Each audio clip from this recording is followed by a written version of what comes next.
হলো সাফল্যের প্রথম ধাপ। আপনি কি জানেন, জীবনে সফল মানুষরা কখনো হঠাৎ সফল হয়নি। তারা অসংখ্য ব্যর্থতার মুখোমুখি হয়েছে। ব্যর্থতা ভয় পাওয়ার কিছুই নয়, এটি হলো শেখার সুযোগ। ব্যর্থতা আমাদের শক্তিশালী করে, আমাদের আরও চেষ্টা করতে শেখায়। মহান বিজ্ঞানী, উদ্যোক্তা এবং খেলোয়াড়রা সবাই একসময় হাল ছাড়ার মুখোমুখি হয়েছিল।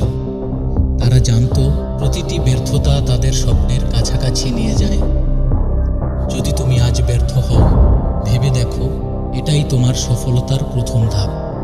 প্রতিটি ছোট ছোট চেষ্টা, প্রতিটি পড়া, প্রতিটি প্রিয় জিনিস হারানো, এগুলোই তৈরি করে তোমার ভবিষ্যৎ।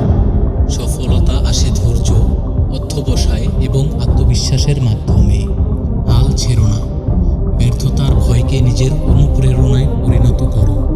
আজ তুমি হাল ছাড়োনি, আগামীকাল তুমি সফল হবে।